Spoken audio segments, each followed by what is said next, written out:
Meus cumprimentos ao presidente em exercício, deputado Udes, fica muito bem, muito elegante no lugar de presidente, aos colegas que ainda estão no plenário, aos funcionários da casa e aqueles que nos assistem pela TV Assembleia. Eu vou falar aqui sobre alguns temas variados, mas começando, claro, pela educação, com todo respeito pela deputada Luzia Toledo, que mostrou ali fotos de escola que ela visitou. Eu visitei já mais de 50 escolas em 32 municípios. Então, existem algumas escolas no estado com boa estrutura? Existem. Uma quantidade ínfima, mas existe. Aquilo ali é uma exceção, não é uma regra.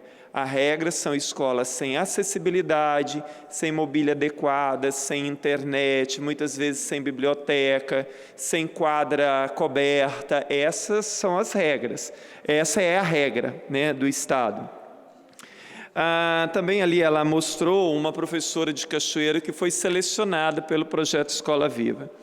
Eu tentei debater naquela ocasião a situação da educação no Estado, e não a questão se o projeto era bom ou se era ruim. Nós precisávamos debater as questões educacionais e se este projeto respondia ou não às questões emergenciais e urgentes da educação capixaba, que são a falta de infraestrutura, a falta de valorização dos profissionais, a falta de estrutura nas escolas, temos de biblioteca, laboratórios, quadras cobertas.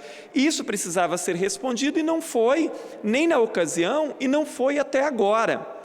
O governo ali, como nós já sabemos, né, aquilo foi discutido aos trancos e barrancos, se aprovou do jeito que o governo quis, e uma das grandes questões era que esse projeto só viesse a ser implantado a partir de 2016, o que o governo não atendeu, essas emendas não foram acatadas, e está sendo implantado aos trancos e barrancos, sim, ali com aluguel de um edifício lá, um elefante branco, que é aqueles prédios da FAES em São Pedro.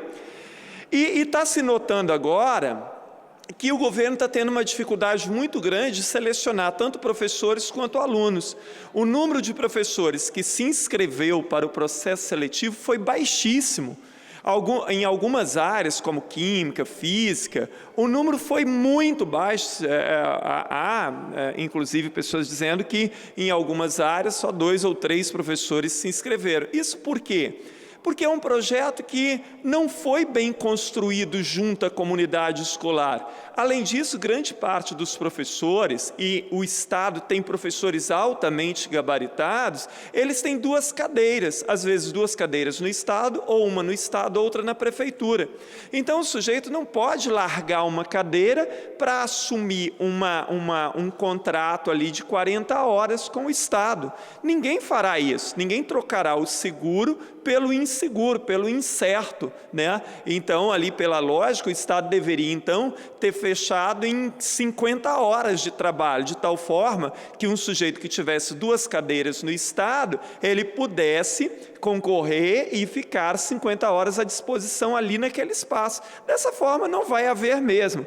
E agora o Estado está enfrentando uma dificuldade muito grande em selecionar alunos. Foram abertos ali, se eu não me engano, 460 ou 480 vagas, e para fazer um processo seletivo. Só que o processo seletivo não dá para acontecer porque não tem número de alunos suficiente. Então, agora a Secretaria de Educação, para além daquilo que já fez e tem feito, né, campanhas publicitárias na internet, nas redes sociais, essa semana começou a campanha publicitária para os alunos se inscreverem na televisão.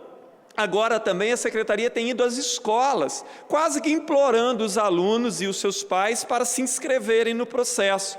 Amanhã, por exemplo, na Escola Rabaioli, lá de Santo Antônio, as aulas serão suspensas na hora do recreio. Parece-me que ali vai a Jovem Pan e não sei mais o quê, para tentar fazer uma mobilização ali com os alunos, uma vez que o Rabaioli é uma escola muito próxima ali, é uma das mais próximas da região de onde os prédios foram alugados do antigo campus, ou do campus abandonado pela FAESA.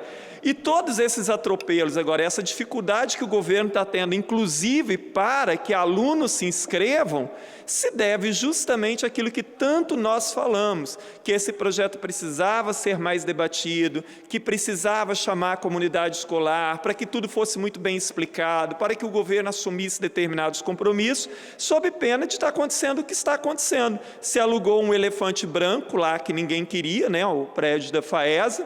Foram alugados, inclusive eu passei lá na semana passada para entender quais prédios. Foram alugados aqueles prédios dos fundos, não são os prédios ali da frente, quer dizer, são os piores, né, na verdade, em termos de localização.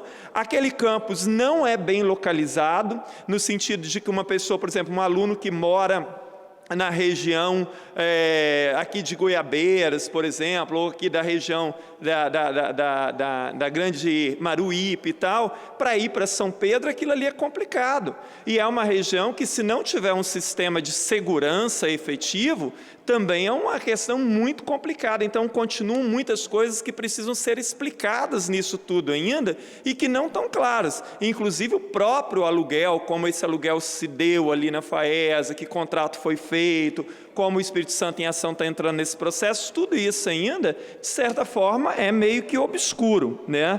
Então, o governo agora padece as consequências da sua teimosia em não ter ouvido aqueles que realmente entendem de educação, que estavam dispostos a uma discussão mais profunda, infelizmente. Nós aqui, muitas vezes, as pessoas têm tentado colocar a forma como que a discussão que eu tento fazer aqui, ou as críticas que eu faço, que elas são porque eu sou oposição do governo, eu sou contra o governo, eu sou crítico de tudo. Não é nada disso. O meu entendimento, aliás, não é meu, é o entendimento que deveria existir sobre a função dos três poderes. Muitas vezes eu tenho ido participar do projeto do Padre Honório, justamente debatendo com as pessoas sobre a questão da divisão dos poderes, da tripartição dos poderes.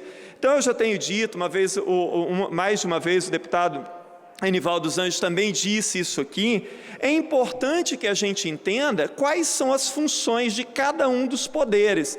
Então, a minha função como parlamentar é legislar e fiscalizar o executivo. Essas são as duas principais funções. E eu não legislo a favor do governo, e nem contra tampouco. Eu legislo a favor da sociedade, eu fiscalizo a favor da sociedade. Por quê? Eu sou um representante da sociedade, e isso tem que ficar muito claro.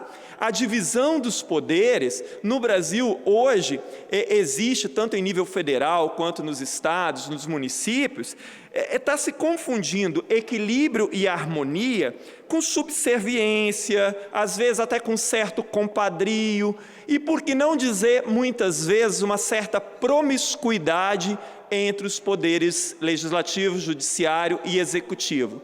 Ora, não há de ser assim. Cada um deve cumprir muito bem a sua função, olhando para a sociedade e não de costa para ela.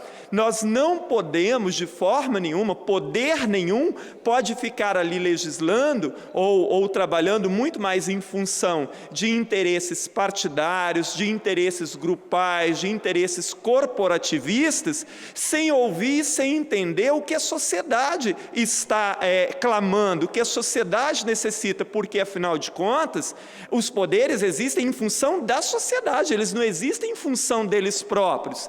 Então, é isso que eu gostaria muito de deixar claro, e assim, a minha postura como parlamentar, ela continuará sempre a mesma. Não será uma questão de um discurso ali de oposição por oposição, ou de ser contra A ou B ou C. Não é isso. A discussão política ela tem que ser em alto nível e no campo político. Agora, as pessoas têm que entender qual é a função de cada um. E como eu disse e reforço, já disse várias vezes, não há de forma nenhuma de se confundir os princípios de equilíbrio e harmonia entre os poderes com subserviência, com corporativismo e muitas vezes com a promiscuidade existente entre eles, né? Repito uma coisa que eu já disse aqui em outros discursos: aqui eu sou o representante da sociedade e como tal eu vou me comportar, eu não sou o representante do poder executivo. Então podemos trabalhar em parceria em prol daquilo que é de interesse da sociedade.